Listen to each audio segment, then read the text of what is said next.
Parajás Podcast.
Olá, pessoal. Boa tarde a todos e todas. Sejam bem-vindos ao podcast Parajás. Nós estamos no nosso número 48, é uma edição nova, por isso importantíssima, já que estamos trazendo o debate sobre a formação cultural identitária, comunicação e disputas na internet. Gostaria de, em primeiro lugar, agradecer ao Instituto Parajás pela oportunidade de oferecer aqui um espaço tão rico para debates importantes. Vale lembrar, da mesma forma, que as revistas Colirium e a revista Parajás, assim como a revista IBEFAT, estão com espaço aberto para submissões de artigos científicos, assim como ensaios. Entre nos nossos Instagrams e confira essas importantes informações. O Instituto Parajás, ele também é organizado pelo Renan Nureyev, o qual eu agradeço pela organização desse evento. Bem, pessoal, sem mais delongas, para o nosso bate-papo de hoje, vou convidar duas pessoas importantíssimas para nós discutirmos um pouco sobre a dinâmica da realidade atual. A primeira delas é o Wilson Júnior. Wilson é escritor, editor, professor, historiador e produtor cultural. Em 2015, fundou o coletivo Escambau. De 2017 a 2022, manteve o canal Escambau no YouTube, onde falava de literatura, cinema e séries de TV. Pós-graduada em escrita literária, ministrou cursos de escrita na Rede Cuca. Em 2022, ele fundou o coletivo Autores Independentes do Ceará, e em 2023 realizou como organizador a primeira FLICE, a Feira Literária Independente do Ceará. Bem, Wilson, seja bem-vindo ao nosso podcast Parajás, e fique à vontade para fazer a sua fala inicial. Na verdade, eu queria agradecer o convite, né? Acho que a bio está bem completa, né? Foi a bio que eu mandei, as informações estão bem completas. Acho que, essencialmente, é isso. Eu sou um escritor focado atualmente em ficção histórica, né? Em fantasia histórica, com narrativas afrocentradas, ambientadas no Brasil. Né? Brasil Colônia, Brasil Império, e eu tento trabalhar a literatura a partir de um olhar de decolonialidade, né? Então, tentar escapar desses moldes muito tradicionais, especialmente dentro do gênero da literatura fantástica. Maravilha, Wilson. Seja muito bem-vindo, é um prazer imenso ter você aqui conosco. O nosso segundo convidado é o professor Augusto Ritson de Araújo Miranda, historiador e pedagogo, doutor em educação pela UES, com estágio pós-doutoral em História, professor de História da Rede Estadual Cearense, editor-chefe da revista Ceará Científico e membro do corpo editorial dos periódicos da SEDUC Ceará, pesquisador de formação de professores e didática da história, em especial sobre a formação cultural identitária e comunicação historicamente situada. Ridson, seja muito bem-vindo ao nosso Parajás Podcast. Por favor, faça a sua fala inicial. Agradecer aqui o convite do professor Daniel. É uma honra estar aqui com meu amigo Wilson Júnior, amigo de tempos de escola, mas também a honra de estar com um escritor de preeminência cearense, né? Acho que não só no cenário cearense, mas no cenário brasileiro, né? Atualmente tem sido um dos escritores mais bem lidos da editora Cortez, né? Então, acho que estamos aqui bem representados do ponto de vista da literatura cearense.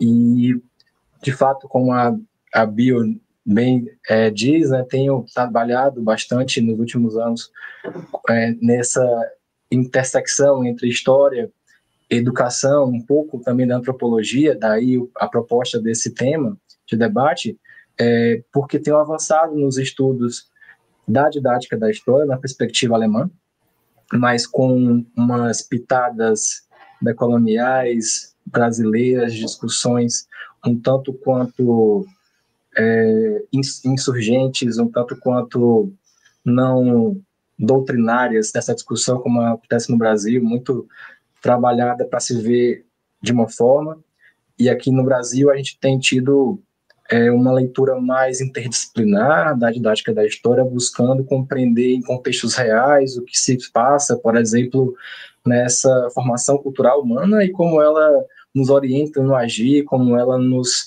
mobiliza no dia a dia, e eu trabalho justamente em contextos em que essa formação cultural identitária, ela acontece de fato toda hora, que é quando nos comunicamos. E, por que não, num contexto em que está todo mundo se comunicando, que é a internet. Acho que eu peguei no pontinho assim, nó aí, questão. Excelente. Então, Ridson, vou começar com você. Conta pra gente um pouco da sua trajetória no mestrado, doutorado e pós-doutorado e destaque para nós avanços e recuos que a pós-graduação tem alcançado no Brasil, a seu ver. Acho que essa pergunta é pertinente, Daniel, porque a gente pode se ver assim, eu tenho uma trajetória de formação continuada, sou professor da rede estadual, basicamente o tempo que estive na minha formação continuada é o tempo da minha docência, então, especialização, mestrado, doutorado, eu tenho tido essa interface entre educação e história, trabalhando com ensino de história, história da educação, didática da história, e essa trajetória, ela é permeada por duas matrizes que, ao meu ver, atravessam esse debate.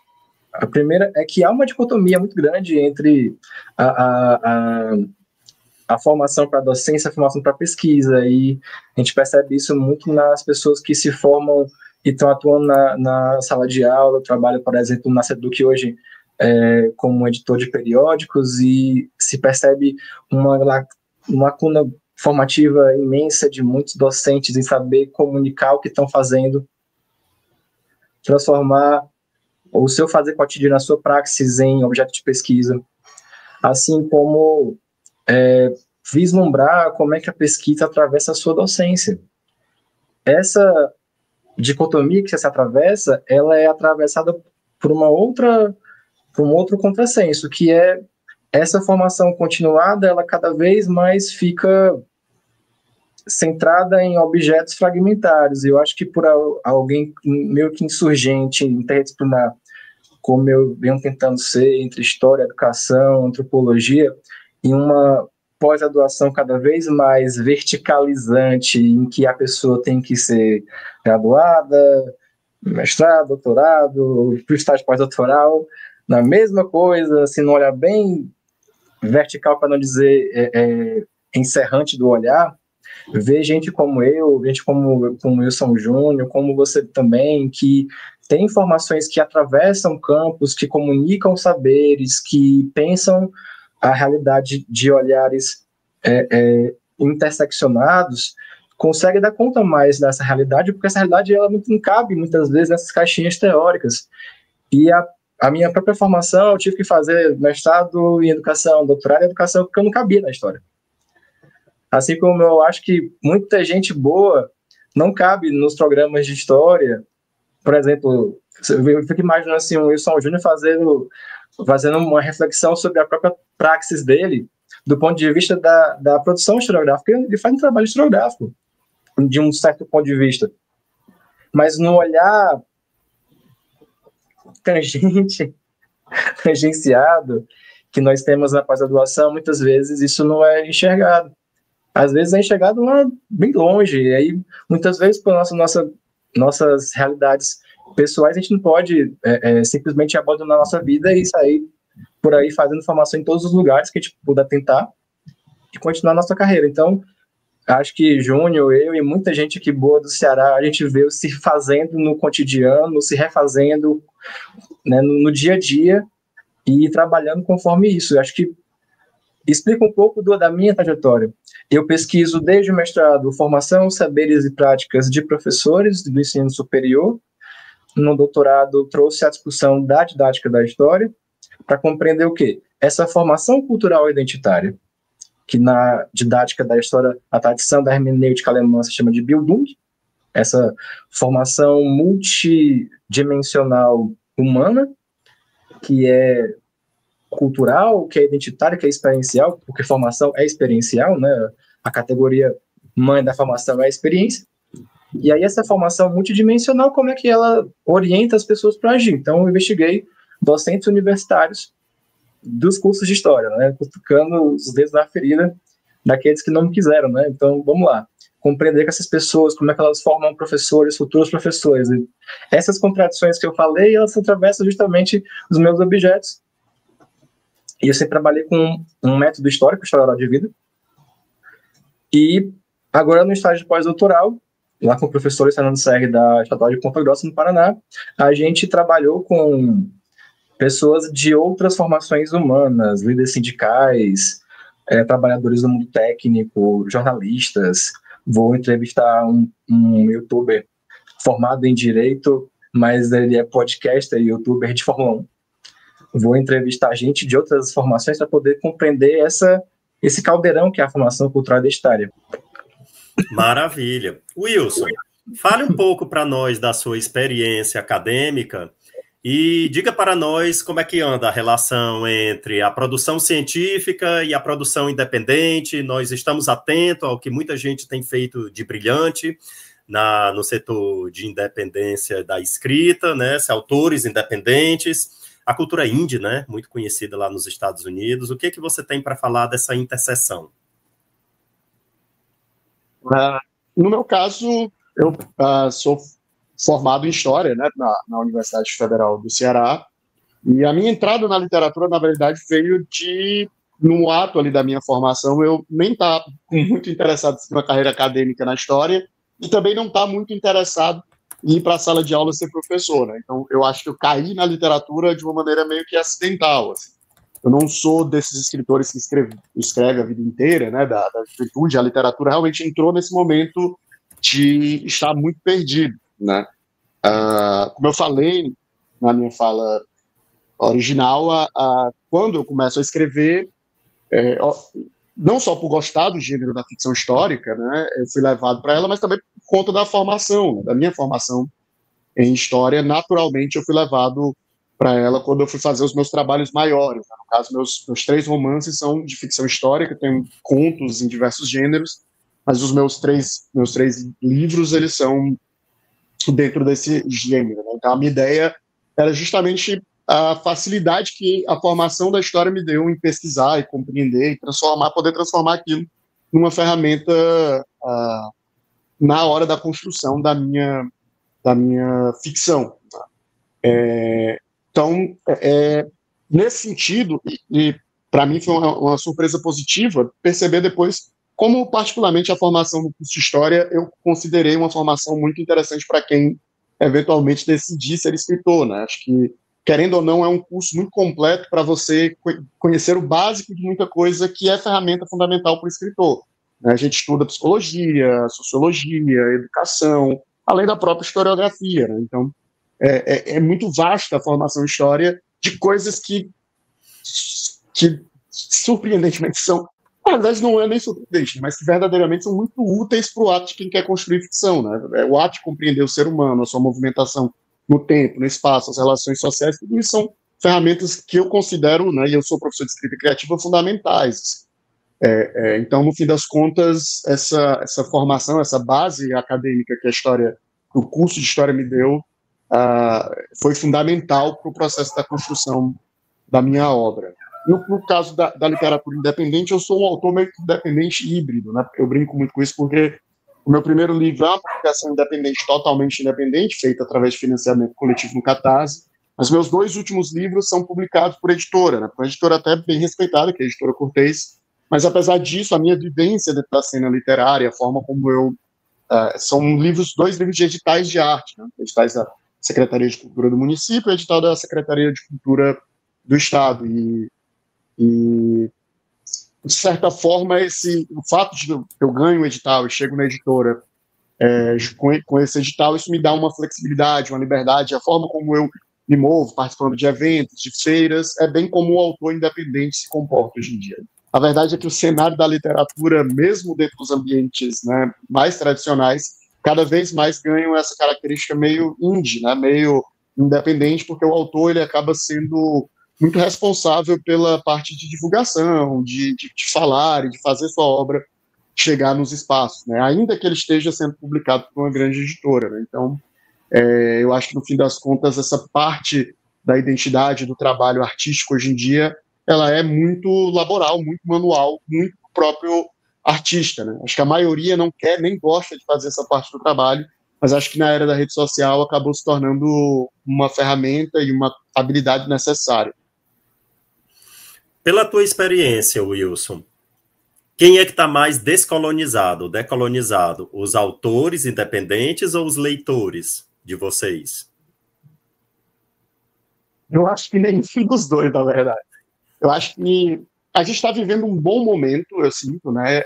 Quando eu olho para as pessoas que estão publicando e para como o público está recebendo, né, nesses últimos anos, eu sinto que os autores brasileiros, especialmente dentro desse meu campo, né, que é a fantasia, né, porque eu escrevo não só ficção histórica, mas eu misturo com elementos fantásticos, tem escrito mais Brasil, né, tem escrito mais suas cidades, suas vivências, isso tem se trazido mais para a nossa literatura, que infelizmente ela é muito influenciada pela cultura europeia e estadunidense, né? Especialmente dentro da literatura fantástica.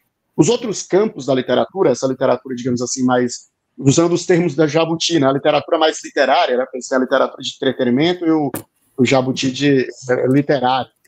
Ela sempre foi uma literatura muito próxima, né, muito ligada à realidade brasileira, mas essa literatura mais de gênero, ela sempre foi mais conectada e mais influenciada por essas identidades estrangeiras. No que diz respeito ao público, né, o mercado editorial ele é ainda muito dominado por um mercado estrangeiro, né, até porque é muito mais fácil apostar numa obra que é um best-seller internacional do que apostar num autor nacional que você não tem certeza se vai fazer muito sucesso. Né? Então, a gente ainda tem um público leitor muito grande que não lê literatura brasileira, né? Não lê autores brasileiros ou que tem uma visão ruim da literatura brasileira.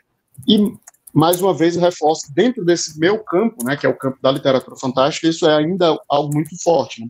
Mas eu sinto que, como eu disse, né, que nesses últimos anos, cada vez mais eu vejo não só autores brasileiros escrevendo Brasil, pensando, né, discutindo nossos temas, ganhando cada vez mais espaço. Né? E não só pensando Brasil, mas outros Brasis, né, descentralizando essa brasilidade que antes ainda é, obviamente, muito ligada ao sul e ao sudeste do Brasil, que é onde estão as principais editoras e tal, mas a gente vê cada vez mais autores que furam essa bolha. Né? Se você for olhar os principais nomes, por exemplo, que a gente destaca na literatura, não necessariamente são ali do sul e do sudeste, né? Então a gente acaba vendo a lentos passos, talvez até por uma demanda capital de mercado, uma abertura para esse tipo de publicação, para esse tipo de autor e para essa pluralidade de identidades maior, né? Apesar de que recentemente saiu um artigo no Estadão, né, que foi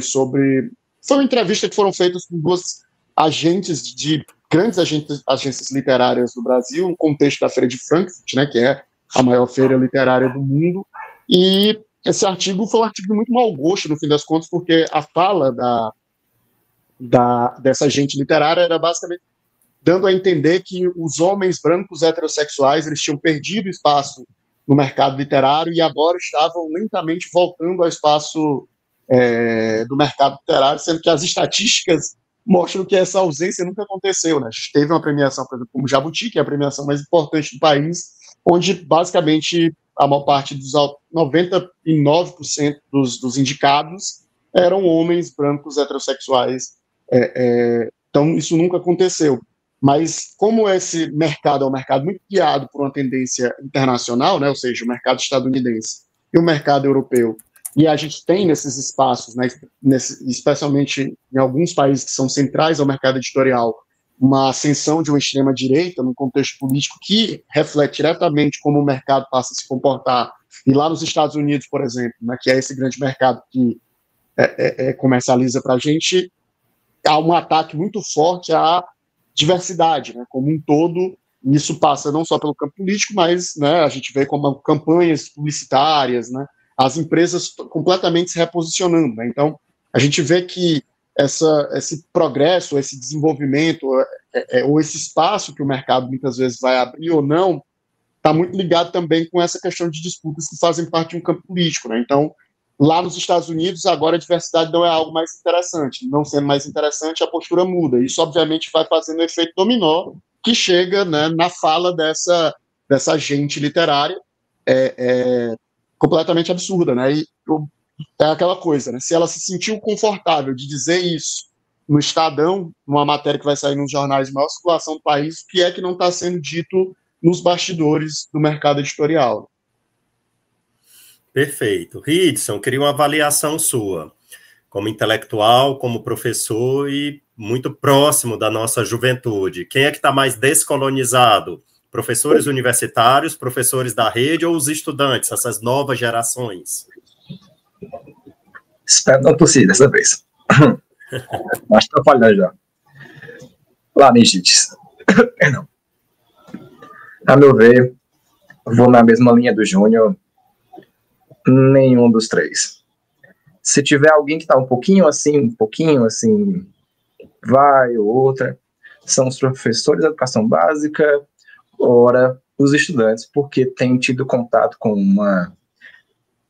Na historiografia se diz que, a partir do Hartog, né, que tem um regime de historicidade, que esses regimes de historicidade, muitas vezes, eles movem as pessoas de acordo com uma articulação que, para nós que trabalhamos com didática da história, faz muito sentido, né?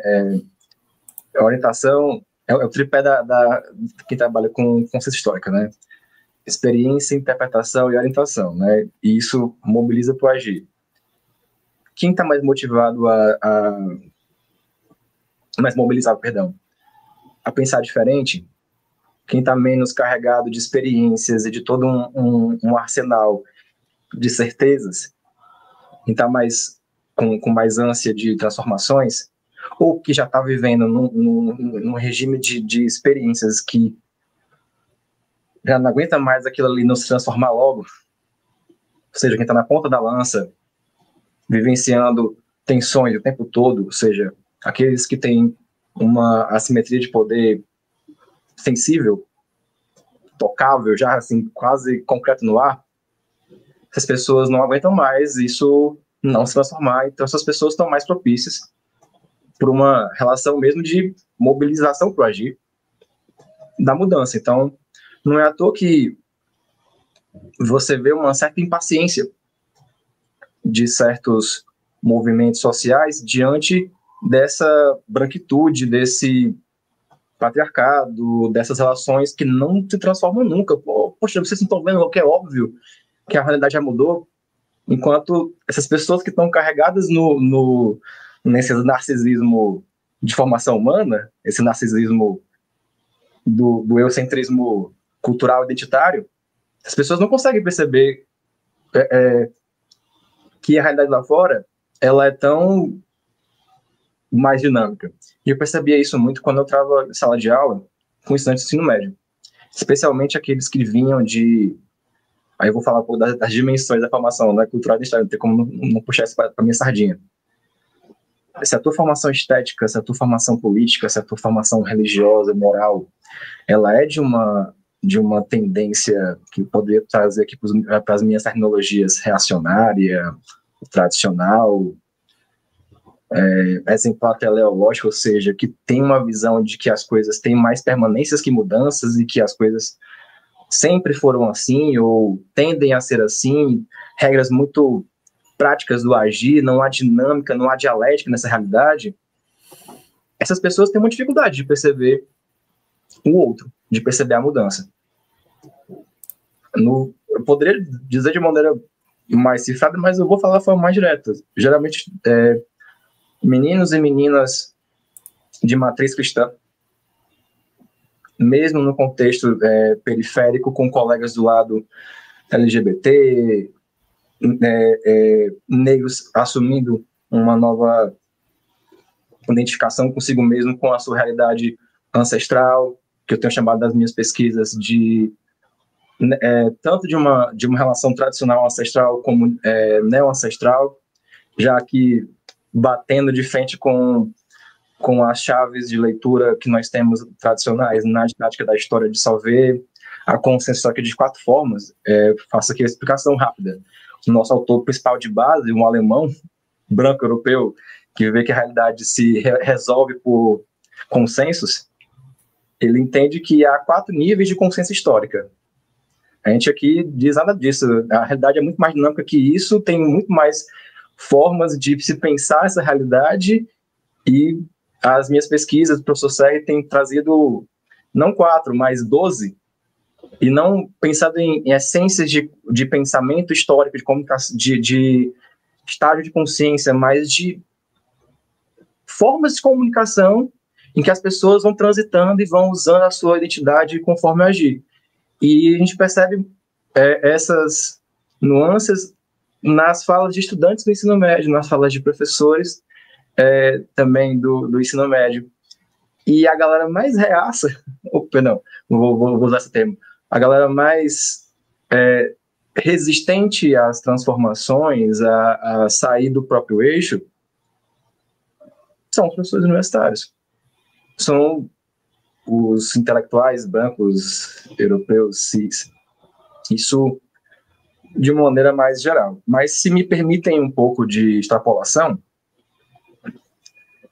de uma maneira mais ampla na sociedade, eu não veria o debate tão preto no branco. Acho que, na verdade, o que se tem percebido é que essa usabilidade de argumentação e de transição entre ter um pensamento mais resistente a mudanças e um pensamento mais transformador, ela flutua mais do que a gente esperaria. As pessoas não se comportam tanto em caixinhas muito bem coerentes. Eu estava conversando com o Wilson Júnior antes desse podcast sobre algumas contradições que eu tenho visto tanto em movimentos sociais de esquerda como movimentos sociais de direita, e essas contradições são muito latentes. Então, assim, um dos motivos pelos quais eu tenho pensado em futuramente investigar o cenário da rinha da internet é porque a pessoa que para frentex progressista é a pessoa que dá carteirada e diz que quem é você na fila do pão? Eu sou fulano, que tenho tantos seguidores e que sou intelectualmente avançada, e você que ganha menos que eu, que você Pô. Então, assim, há tendências de observação, porque essas formações culturais vêm em blocos e se aglutinam na orientação do agir, mas no dia a dia a gente tem, na verdade, flutuado conforme a pauta. E é por isso que é tão interessante estudar esse troço, porque, na verdade, isso mostra como a orientação para o agir é dinâmica mesmo. E compreender isso é fundamental.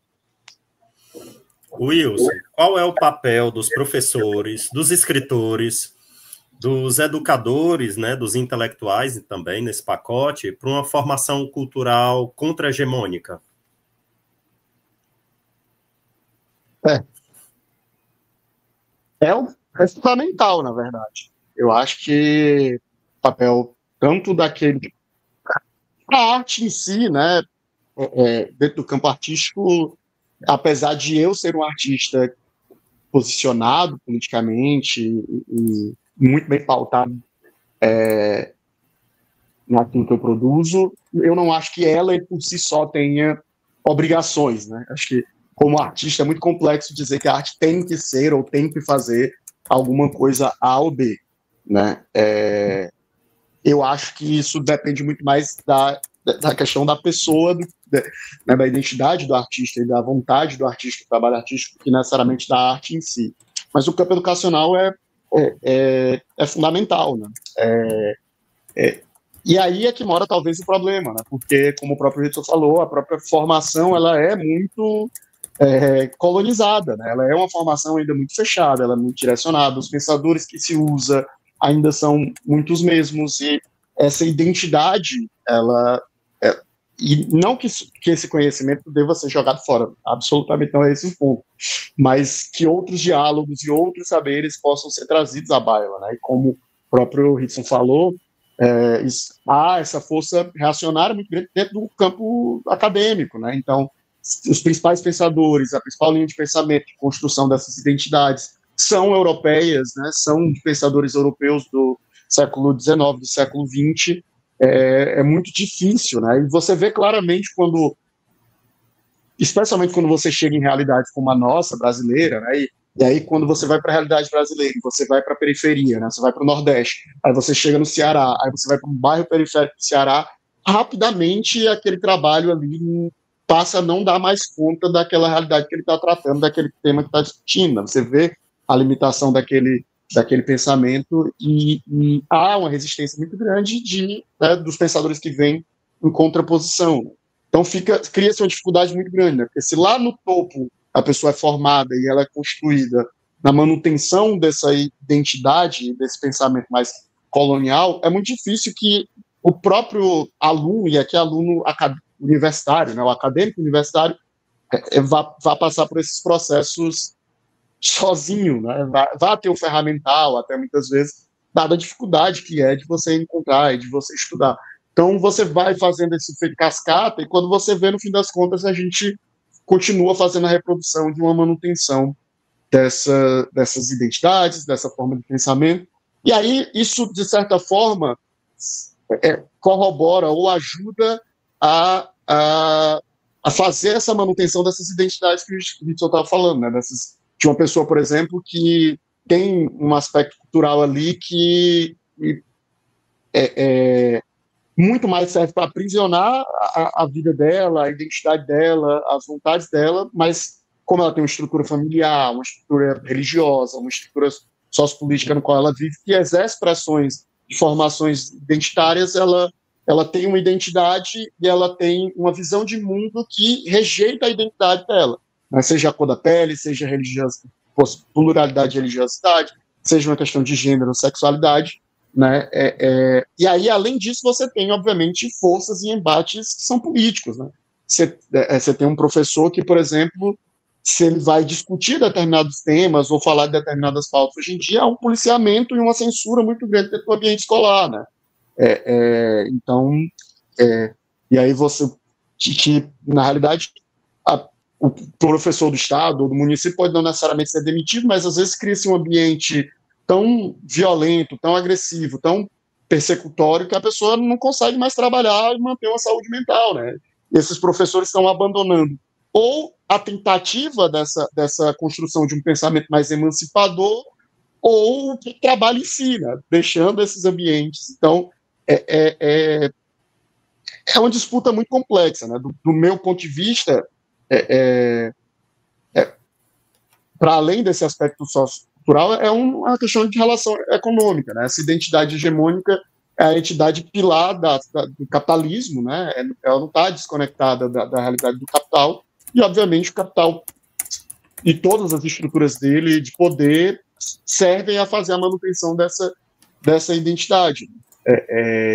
E aí é muito difícil quando você está lidando nesse nível, né, de escala, né, que você vai lá do topo da academia e da produção acadêmica até o sujeito que é uma adolescente numa escola pública numa periferia do um estado do Nordeste, uma cidade do Nordeste, é muito complexo, né, fazer essa transição. Então eu acho que uma coisa que eu falo muito a partir do ponto de vista, e aí dentro do meu campo especificamente, é que quando a gente fala de decolonialidade, né, eu tenho uma revista de literatura fantástica decolonial, chamada Escamba Náutica. A gente lançou essa revista em 2021, esse ano agora a gente está indo para o 4º ano dela.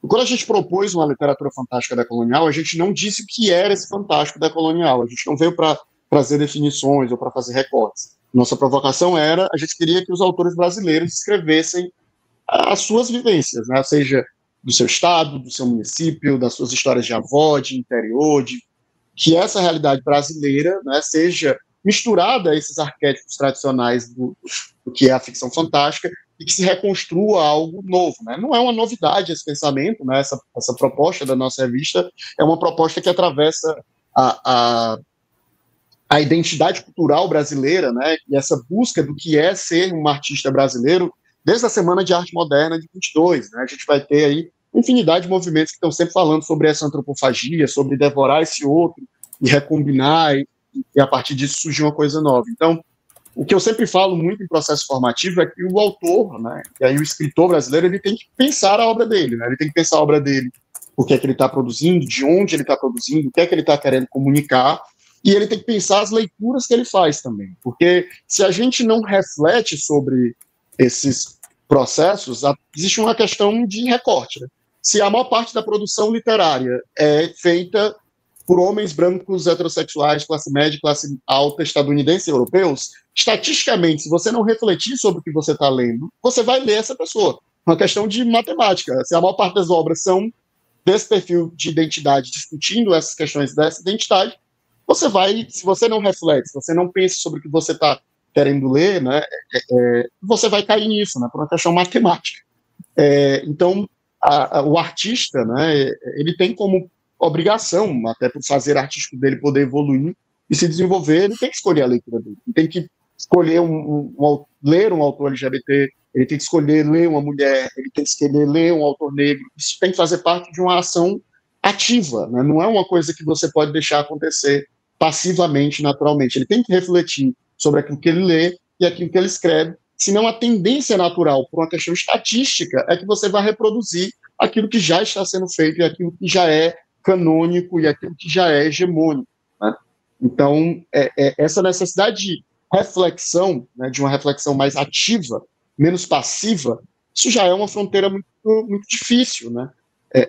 Mas, obviamente, cabe, né, ao lugar da educação, dos professores, da formação, esse processo. E aí, eu acho que, a partir do meu ponto de vista, que eu falo para os autores, eu acho que isso serve também para os acadêmicos. Né? O acadêmico ele tem que tentar pensar, encontrar outras possibilidades, encontrar outros caminhos, encontrar as ausências, né, os vazios e os silêncios que estão ali. Né? E isso, obviamente, é muito mais complexo. Existe uma tendência, mais uma vez, natural, se você ir nas fontes, no trabalho, nos pesquisadores, nos nomes, que já são hegemônicos, que já são dominantes, que o seu próprio orientador, professor e acadêmico vai aceitar com mais naturalidade. Né? Mas se a gente não fizer esses embates, e aí, obviamente, se você vai estar trazendo algo novo, provocando, discutindo, você vai estar gerando embate, a gente simplesmente vai fazer uma manutenção eterna do status quo.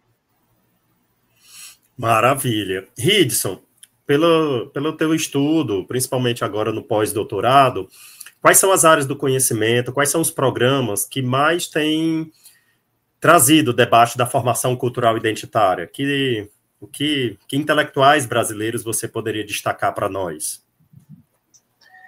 Antes de falar sobre isso, eu queria pegar o gancho da fala do Johnny, porque há 15 anos, mais ou menos, né? 16 anos, na verdade, desde os meus estágios da graduação, eu desenvolvo um trabalho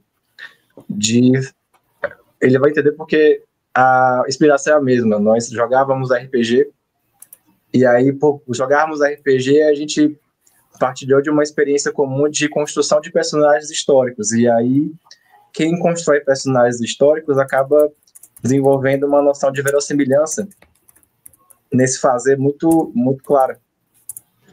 E que eu recuperei esse processo de construção de personagens para que a gente pudesse trazer na construção de uma aprendizagem historicativa nos estudantes. Eu construí um instrumento de verificação de aprendizagens em que eu tentava estimular que eles construíssem o físico, os arquétipos, né, do que seria o físico, dos atributos sociais, culturais, uma descrição, e eu pedia algo que para mim hoje é muito caro nas minhas pesquisas, né, um pouco de uma construção de uma narrativa autobiográfica, em que o estudante ia se colocar como, em primeira pessoa, com o personagem. E aí ali eu estava estudando algumas categorias do que se hoje convenciona chamar de educação histórica, na perspectiva inglesa. Esses são um dos que estudam sobre essa perspectiva. Hoje eu trabalho essa mesma metodologia, seja em formação de professores, nessa perspectiva com estágio, no estágio pós-doutoral, formando os alunos da UEPG, fazendo a mesma experiência, mas com alunos do curso de História, pela didática da História, que também trabalha com essas categorias, mas na perspectiva alemã. Ambos trabalham com essa ideia de compreender experiência, cultura, identidade, mas de formas muito diferentes. Nesse projeto, os estudantes das redes públicas cearenses, e no caso os alunos lá do Paraná, e os alunos estagiários lá no Paraná, fizeram com os alunos das escolas paranaenses, o que é em comum das duas experiências? A maioria dos personagens criados e o recorte temporal, em sua maioria que a gente faz, são alunos do terceiro ano, do ensino médio, para facilitar, porque é o recorte temporal do que é ensinado no terceiro ano, que é século XIX, século XX, para facilitar esse processo de desenvolvimento de uma aprendizagem por meio da pesquisa, de ir atrás de fontes. Em sua maioria, os personagens são europeus e americanos, oriundos de narrativas de guerras, em conflitos em que a narrativa de história do personagem é a saga do herói, e são homens. Mesmo se for uma estudante mulher. Há vários processos de anacronismos que você entende que ainda a gente é o processo de tentar aprender algo que tem uma dificuldade. A maioria dos personagens são homens. Alguns fogem muito. E aí, na medida que a gente vai incentivando, na medida do processo de que professores mais experientes, né, alunos da Ana Carla no curso da UFC, alunos do estágio, porque as fichas do personagem foram doadas para o laboratório de ensino da aprendizagem da UFC e são objeto de estudo dos alunos do estágio e do PIBID. Então, essa prática tem sido replicada aqui no Ceará, lá no Paraná. E na medida da intervenção didática dos professores, tem se percebido a construção de outras narrativas. Mulheres negras, espiãs russas. Você tem uma construção de uma contranarrativa muito interessante. Mas se percebe o quê? Se não houver intervenção didática consciente, engajada,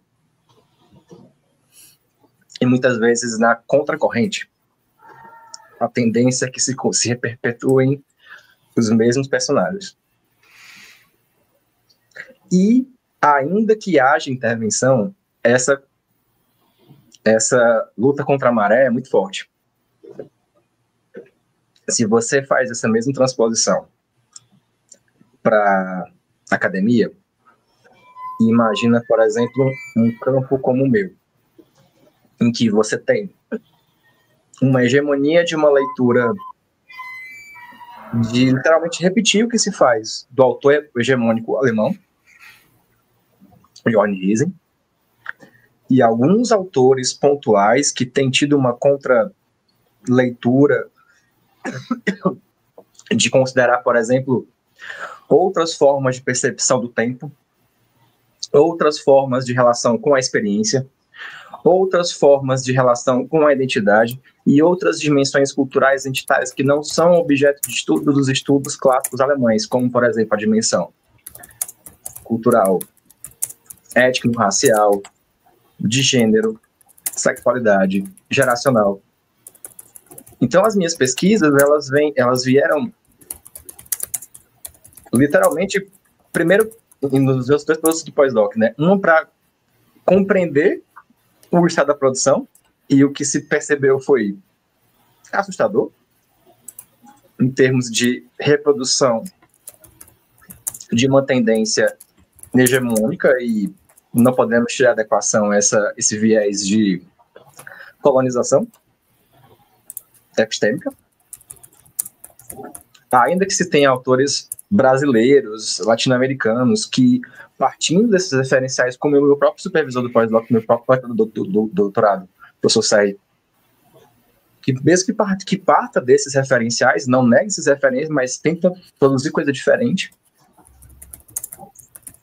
E você tem uma autora negra, professora da Federal de Campina Grande aqui, que a dissertação dela e a minha são basicamente as únicas que se tem de pesquisas empíricas que têm compreensão de narrativas e sujeitos que usam tipologias de análise que não são as dele, que tenta pensar de outras formas de temporalidade. Isso porque a orientadora dessa moça é uma crítica do Jorn Riesen e critica a noção critica a limitação de compreensão do Jorn Riesen da temporalidade tradicional.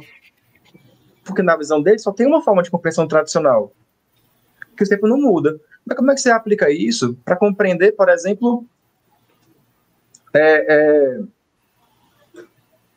alguém que se remete à sua ancestralidade? Ou alguém, por exemplo, que se remete a uma noção de tempos que coexistem? Alguém que trabalha com a ideia do passado tornado presente como um griot, ou de temporalidades percebidas por povos originários da América. São temporalidades muito diferentes. Então, tentar, minimamente, uma chave interpretativa para compreender essas formas de dar sentido, que nós chamamos no nosso grupo de modos de geração de sentido histórico, e como isso é acionado nas comunicações, tem sido a minha missão de pesquisa desde o doutorado e agora no estágio pós-doutoral. Ampliando as chaves de compreensão, ampliando os mecanismos de compreensão de como isso é acionado e ampliando os sujeitos. E para fazer o gancho com a noção da internet e do porquê que quando o Daniel provocou esse debate, eu pensei no Júnior para começar, porque o Júnior é alguém que está nessas arenas de disputa, seja pela produção dele, pela divulgação da produção, ou como esse agente político que está se comunicando nesses espaços.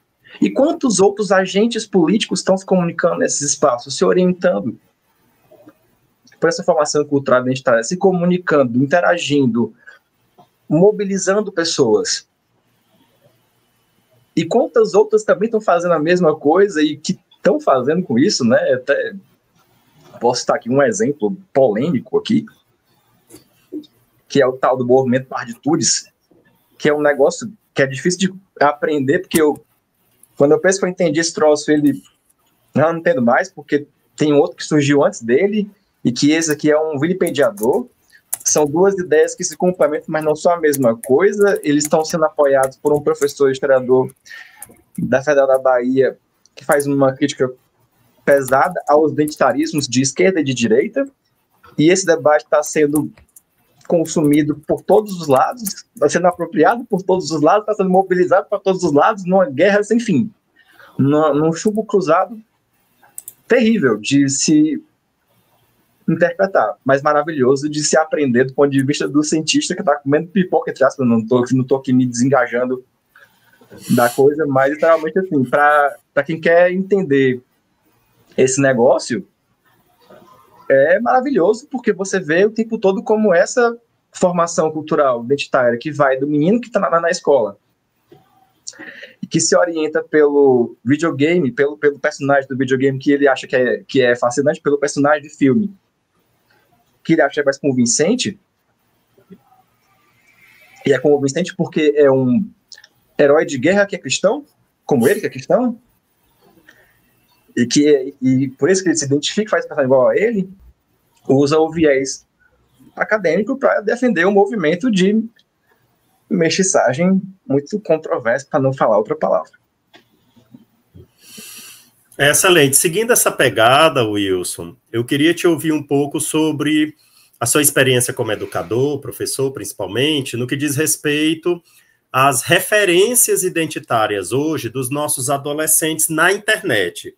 Quais são os modelos que estão aí circulando na internet, nas redes sociais, que os estudantes estão consumindo e como isso interfere de maneira positiva e ou negativa na sala de aula? Qual é a percepção que você tem dessa realidade? Eu não sou professor de ensino médio, então eu não tenho muito contato com adolescentes de escola, né? Hoje em dia, na realidade, meu ensino está muito mais voltado, na realidade, 100% voltado para ensino de escrita, né? O ensino de escrita criativa, de formação. Perfeito, vamos olhar para esse público. Nesse campo, né? O que tem acontecido bastante, por exemplo, nesse exato momento está sempre a polêmica da semana. E a polêmica da semana foi numa mesa numa discussão sobre literatura. Tinha uma autora negra e várias outras autoras brancas, e essas autoras, acho que teve uma concordância entre essas autoras brancas sobre uma questão de não escrever personagens negros por não sentirem que tem um lugar de fala e e essa questão do lugar de fala e do lugar social do autor, e o que é que o autor pode ou não pode, ou como o autor pode ou não pode escrever, né? E uma coisa que tem acontecido muito forte atualmente na literatura é esse caráter A gente vive um momento literário que a identidade de quem escreve é mais importante do que necessariamente a obra, né? O pessoal fala muito que a literatura do século XX era o autor no centro, ou a obra no centro, e agora a gente está vivendo um momento que é o autor no centro, né? Então, se discute muito e se conversa muito sobre essa questão de quem pode escrever o quê, ou pode falar o quê, que, do meu ponto de vista, é uma discussão fraca em termos do que a produção artística e o que o ofício do artista deve ser, né? Especialmente o escrita, a literatura, do meu ponto de vista, é um exercício de alteridade. Você, essencialmente, está escrevendo sobre outras pessoas, outras vivências que não são a sua, e ainda que você esteja escrevendo sobre a sua vivência, já é um processo de racionalização, de construção de identidade. Então, há um filtro ali, né? Então, você não dá conta de identidades só porque você faz parte de uma determinada identidade, né? Até nesse sentido, cabe a pesquisa, cabe o estudo, porque é parte fundamental do ofício, né? Então, eu até fiz uma postagem falando que eu não entendo essa necessidade tão grande das pessoas quererem que pessoas brancas escrevam sobre personagens negros. Eu acho que, do meu ponto de vista, para começar, já é esquisito você exigir diversidade do autor, né? E aí, se o autor não se sente apto a produzir uma literatura que tenha diversidade, né, se o mundo desse autor já não é diverso a ponto de que, na hora da produção literária dele, não consegue pensar essa diversidade, ter essa diversidade na obra dele, então é um processo que acontece naturalmente, já é complexo.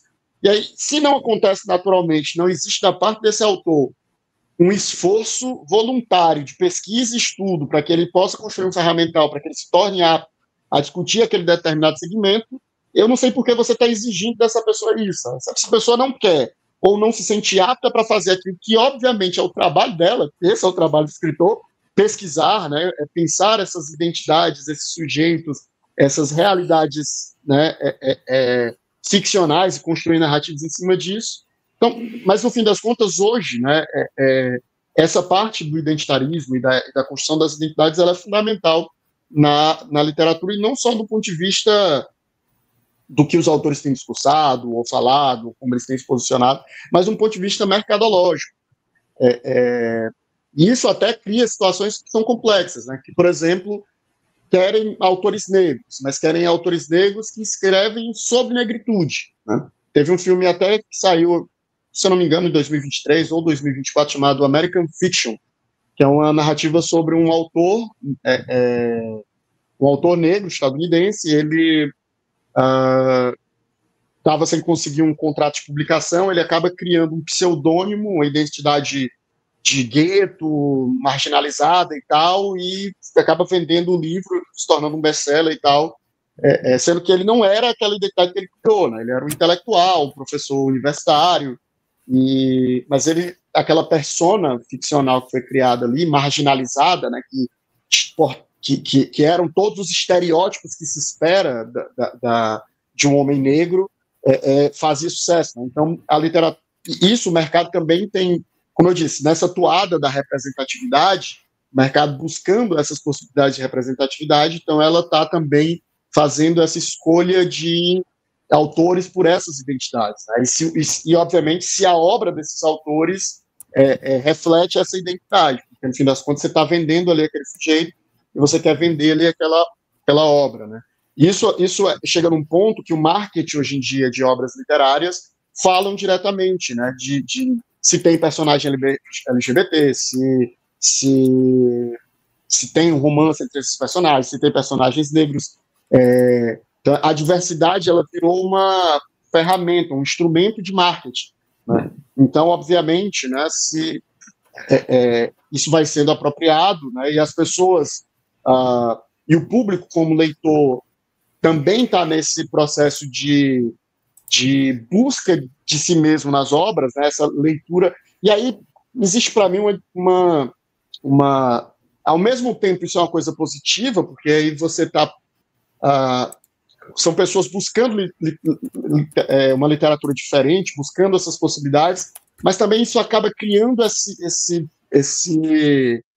esse fluxo esquisito de que você só consegue apreciar ou gostar algo que você consegue se identificar diretamente, né? E isso, de certa forma, é problemático, porque, mais uma vez, né, acho que a literatura ela tem uma possibilidade que talvez poucas artes não têm, né, que é essa de você se colocar no lugar do personagem, de você mergulhar numa identidade que não é sua, de você mergulhar num sujeito que não é você, ainda que ele tenha similaridades ou não, mas a gente experimenta realidades.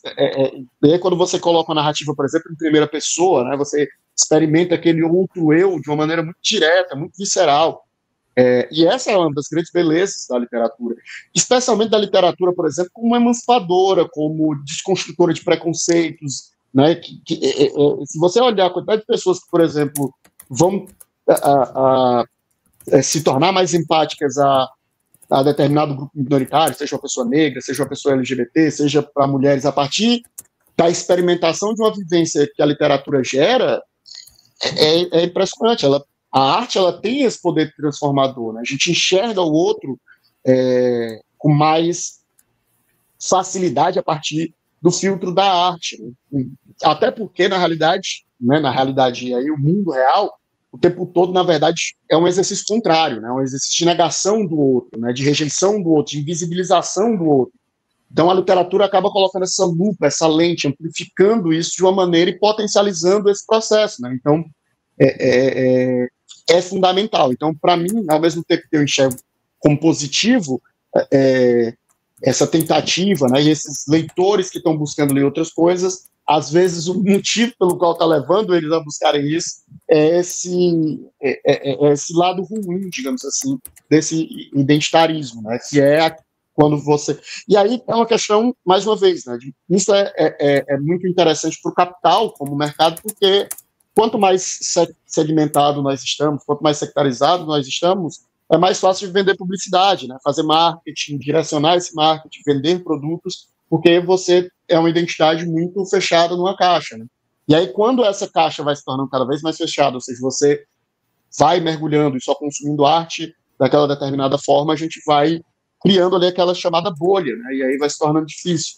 Então, é uma faca de dois gumes, né? E, mais uma vez, o problema disso é a falta de reflexão crítica sobre as coisas, né? Sobre o que se lê, sobre o que se produz, né? Então, ao mesmo tempo que é importante que essas identidades sejam destacadas e possam ser incentivadas, até por conta de uma produção dominante, hegemônica, que prioriza uma determinada identidade, ela não, como artistas, né, e como sujeitos, não é positivo que a gente também só circunscreva num determinado espaço, porque aí, obviamente, a gente perde esses diálogos, perde essas possibilidades que a diversidade nos permite, né?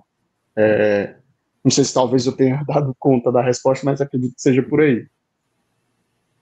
Perfeito. Ridson, olhando para esse campo de tensão e disputas na internet, a internet, principalmente as redes sociais, apesar da sua pluralidade de referências identitárias, é um local seguro para esse pluralismo, para esse campo de debates? Deveria ser, não é, e nunca foi para ser. Ao mesmo tempo, as duas formas de resposta estão corretas. Acho que o Júnior foi muito... Perdão. Começa a falar e fica ruim. Assertivo na sua provocação, porque eu acho que tem três elementos dessa equação e justamente a minha pesquisa do pós-doc ajudou a deixar mais evidente. A pesquisa do doutorado já tinha deixado isso em certo aspecto de evidência, mas agora do pós-doc deixou isso muito mais evidente. E aí é um dos motivos pelos quais eu coloquei na minha equação o comunicação historicamente situada, pegando a obra clássica do Jürgen Habermas, que é um autor da filosofia da linguagem, da pragmática, que ele tem uma busca meio sacana por consensos, mas que a gente pode pegar aqui a chave da interpretação dele e aplicar essa leitura ajudática da história, nessa leitura que a gente faz de uma história cultural identitária, história antropológica, podemos chamar assim, como se faz na Alemanha, para entender essa formação cultural identitária e como ela é mobilizada no agir. E nesse contexto, comunicação, porque não tem como eu comunicar os sentidos que eu formo sem estar mobilizando o tempo todo, estou interagindo. Então, ela é uma ação comunicativa. E ela é interativa, inerentemente.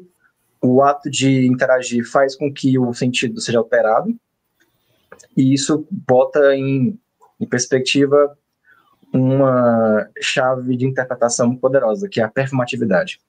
E aí, o pessoal da linguística tem dois autores que podem ajudar muito, até para complementar aquela resposta que você me perguntou na pergunta passada. Dois autores da linguística trabalham muito bem com isso. Um é muito conhecido do pessoal dos estudos queer, que é a Butler, que trabalha com performatividade, relação entre identidade e discurso. Ou seja, há uma performance identitária por meio do discurso. O discurso, ele é carregado de uma chave social de pré-formas de agir. Eu aciono essas formas que são identificadas por outros, ao mesmo tempo que eu estou interpretando intersubjetivamente o outro e estou tentando agir dentro daquele contexto para ser inteligível de uma forma que eu acredito que vai ser. Não necessariamente vai ser. E nesse não necessariamente vai ser é que mora num local não seguro, para a internet. Porque entre o dito e o interpretado, aí volto aqui para o Habermas, tá o caos. Tem um outro autor da linguística que é muito importante, que é o Norman Fackler, que vai dizer que tem vários significados do discurso. O discurso, ao mesmo tempo, ele Você age pelo discurso, você identifica e se identifica pelo discurso, e você representa e se representa pelo discurso. Ou seja, literatura, um meme, uma postagem, um podcast, tudo você está fazendo as três coisas ao mesmo tempo. Um dá mais ênfase numa certa fala para um significado, para dois significados, mas você está sempre fazendo isso. Ou seja, você está na sua comunicação, você está performando, você está identificando, se identificando, você está representando e se representando. Ou seja, de toda forma você está agindo. E essa agência vai ser interpretada, vai ser relida, vai ser ressignificada. E aí o Paul Ricoeur, que é um autor da história, da filosofia, que é muito importante para nós que estudamos sobre esse assunto, vai dizer que esse processo de você agir, ser interpretado, e a interação, historicamente situado, é a chamada consciência histórica. Então, seja pela perspectiva alemã, pela perspectiva francesa, todo mundo está querendo entender a mesma coisa. Como as pessoas estão agindo no e com o tempo e como estão sendo interpretadas. Ou seja, isso é inerente ao ser humano. O escritor Wilson Júnior, que escreve ficção histórica, que se mobiliza pelo agir e utiliza toda a sua formação cultural, identitária, política, estética, essa fruição e converge no agir, e que ao mesmo tempo se comunica, debate, tem muitos embates, né? Muitos e muitos embates na internet, assim como... Hoje menos. Hoje menos, né? Ou o Daniel, intelectual, orgânico, que atua em várias frentes e está utilizando essa formação plural, que também tem aspectos políticos de gênero e sexualidade na equação com outras equações, tudo aqui nessa grande equação aqui está o tempo todo agindo, interpretando o outro, sendo interpretado. Então já não é mais seguro. E no momento em que você tem ferramentas de emulação, de geração de conteúdos que conseguem ter uma alta qualidade em termos de verossimilhança, e parece verdade, que é aquele meme, né? Se está na internet é verdade, e isso virou uma coisa em outra escala de importância, e as pessoas querem performar na internet, querem ser aceitas, a tendência à rejeição ficou menor, uma curtida às vezes causa mais ocitocina e causa mais aceitação muitas vezes do que um abraço. As relações fazem parte agora do real, o digital e o virtual fazem parte de uma nova dimensão do real. Isso torna mais plural e permite mais possibilidades, ao mesmo tempo que torna tudo isso muito menos seguro e muito menos fácil de lidar. Mas ainda continua sendo historicamente situado. Perfeito. E aí, com essas demandas desse contexto histórico, eu acho, me permita, Daniel, é um desafio para o historiador, que é um bicho que odeia lidar com o tempo presente. Verdade. Mas nós que trabalhamos com história do tempo presente, a gente tem que estar aqui agora mais do que nunca, atuando nesses espaços, dizendo, olha, isso é história.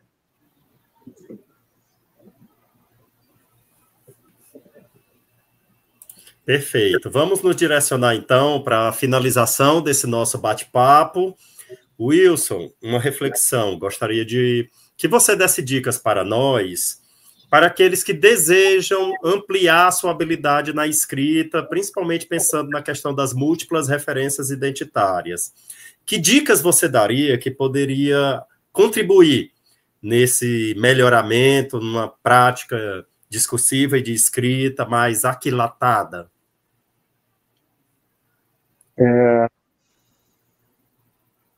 Acho que isso que eu já mencionei aqui, né? Que é esse processo de reflexão das leituras, né? Que é você tentar trazer pluralidade para suas leituras, né? Em vez de você simplesmente torna até mais difícil a manutenção do hábito de leitura, né?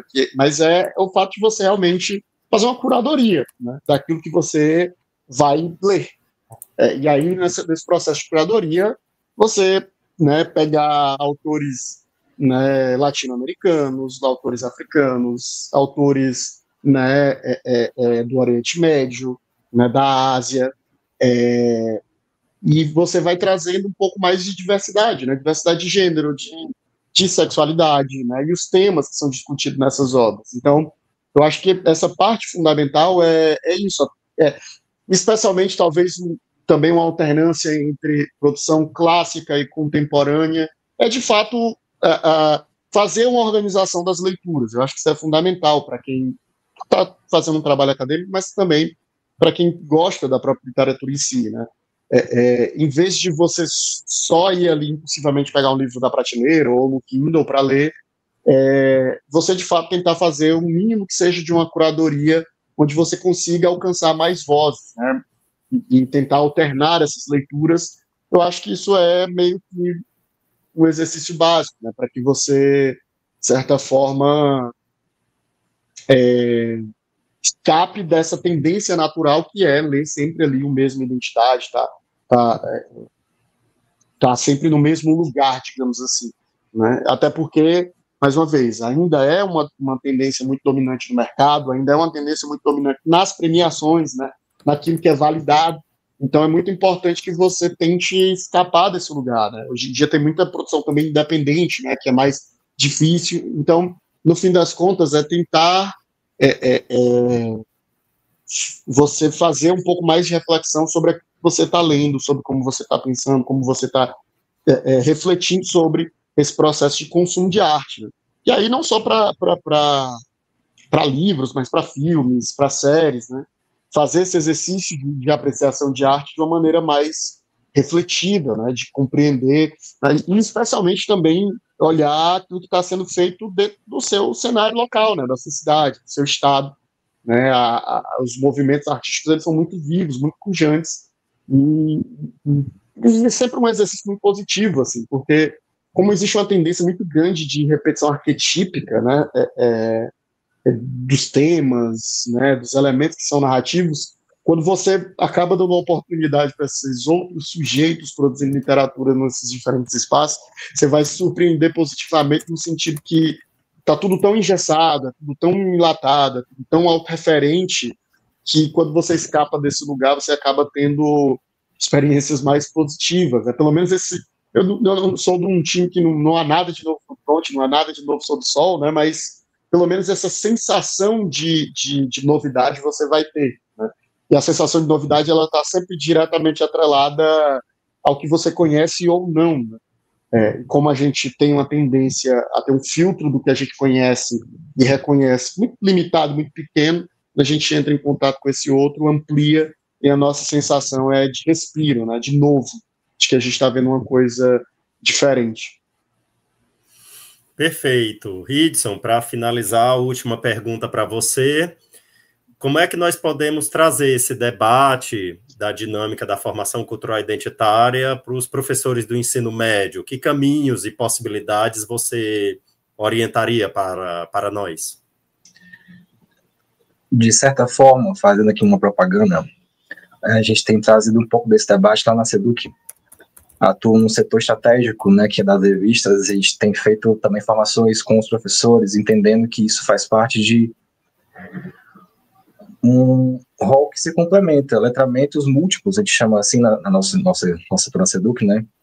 Dentre eles, letramento científico, mas que ele não está atrelado do letramento político, do letramento estético, do letramento literário, do letramento social, e que esses referenciais, inclusive essas próprias pesquisas, têm alimentado produções nossas na SEDUC no sentido de fazer os professores refletirem que acionar essas formações dos estudantes como objetos de pesquisa ou de reflexões para serem suscitadas em projetos escolares, ou até mesmo ter como objetos de pesquisa deles, como sujeitos, né, de uma pesquisa, podem ser mobilizados, escritos nas nossas revistas, ou também, por que não, pensar em como essa formação cultural identitária, dentro de outros letramentos, tem acontecido na escola, como é que a escola pode potencializar isso, como é que uma aula de antropologia, de história pode inspirar uma redação do Enem, no sentido de fazer, engajar, perceber esse sujeito que está pensando o mundo, a sua realidade, está mobilizando isso no agir escrito, né? Por que não? E ao mesmo tempo, a gente pode pensar em outras possibilidades. Eu tenho sido alguém que tem tentado ingressar no mundo universitário como professor universitário, e já tenho algumas experiências de formação de professores ao longo da minha formação, né, mestrado, doutorado, igual mestrado pós-doutoral, trazendo essas reflexões para os graduandos dos cursos de História e de Pedagogia. O feedback é muito simples, entender que isso faz parte da formação de qualquer ser humano, e o professor é um ser humano, né, lembrar disso, e que ele mobiliza isso com saberes docentes. Inclusive, isso foi o tema das minhas pesquisas de doutorado, por exemplo. Como essa formação cultural universitária é mobilizada na sua parte docente. A experiência que eu tive é muito boa, muito eficaz, entre aspas, vou usar muitas aspas no eficaz, vai ser muito boa em termos de feedback, no sentido de trazer reflexões dos futuros professores como sujeitos que começam a se pensar. Então, nós estamos fazendo isso com professores, né, na ativa, que estão se pensando, e estão fazendo também com futuros professores que estão se pensando. Ou seja, está fazendo a pessoa se pensar, já é alguma coisa. Maravilha. Wilson, muito obrigado pela gentileza, muito obrigado pelos esclarecimentos, excelentes orientações. Está com você a palavra final, queira encerrar a sua fala. Não, só queria agradecer o convite aí, né, de participação. É sempre bom discutir esses temas, escapando um pouco do meu lugar de debate, né? Estou afastado da academia aí, todo ano eu tenho o pessoal me assombrando para ver se eu volto para ela, e eu estou perdido, tenho que encontrar um lugar que enquadre aquilo que eu estou já produzindo, mas tenho muita vontade de retornar, até porque eu já trabalho com ensino, e especialmente com ensino de arte, né, com ensino de literatura, e ultimamente eu tenho sentido que eu cheguei num ponto limiar de que eu não estou satisfeito com aquilo que eu tenho e oferecido em termos de formação campo artístico. Eu fico pensando que talvez um mestrado pudesse trazer ali uma nova bagagem, novas reflexões, novas ferramentas, para que eu pudesse ampliar o meu leque daquilo que eu tenho discutido e daquilo que eu tenho refletido, na realidade, sobre o ensino de escrita criativa. Então, para mim, esse ambiente aqui foi bem proveitoso nesse sentido. Se alguém tiver interesse em conhecer meus livros, né, minhas redes sociais estão aí, wilsonjunior.999, pode comprar diretamente comigo, ou pode pesquisar, né, por eles nas redes sociais. O nome do livro é Trama Ancestral, né? Acho que se você pesquisar pelo Trama Ancestral, você vai achar ele. É uma fantasia histórica ambientada no Brasil colônia, narra a história de um homem negro que desperta na mata sem memórias, busca refúgio, ou desperta numa praia sem memórias, busca refúgio na mata e encontra uma entidade que será Nanzi, a aranha, o senhor de todas as histórias, e aí a partir disso ele vai, né, fazer uma barganha para receber as memórias dele de volta e libertar pessoas que estão escravizadas. Se você gosta desse tipo de temática, né, é fantástico, mas também é muito ancorado na realidade, porque, enfim, né, posso ser afastado da história, mas a história não se afasta de mim, é a minha ferramenta de trabalho ainda assim. Então, é isso. Obrigado, e foi um prazer. Tema fantástico, parabéns, Wilson. Ridson, muito obrigado pela gentileza, obrigado pela oportunidade de podermos ouvir importantes reflexões. Agora, sua fala final. Agradecer pelo convite mais uma vez, agradecer pela troca com vocês, colegas, né, mais uma vez estar aqui com o Daniel, né, já estivemos em bancas, agora também no mundo virtual dos podcasts. Espero que também possa recebê-lo lá na SEDUC, em um podcast sobre alguma revista da nossa SEDUC, bem como o Wilson Júnior, né, quem sabe em alguma atividade lá na SEDUC sobre a sua produção literária. E agradecer aos ouvintes, né, até agora nesse podcast. E quem quiser saber um pouco mais sobre essas leituras, sobre didática da história, formação cultural identitária, procurar com meu nome aí na internet. Não tem muitos Ridson no mundo, então você vai encontrar certamente a minha produção e os meus trabalhos. É isso. Maravilha, muito obrigado, Ridson, muito obrigado, Wilson. Pessoal, esse é o nosso Parajás podcast número 49, Formação Cultural Identitária, Comunicação e Disputas na Internet. Mais uma vez, eu gostaria de agradecer ao Instituto Parajás e ao Parajás Podcast pela grandiosíssima oportunidade em trazer espaços de debate tão ricos. Não esqueçam, estão abertas o recebimento de artigos, ensaios para as revistas Iberfat, a revista Parajás e a revista Colírio. Muito obrigado a todos, obrigado, Renan, fiquem bem.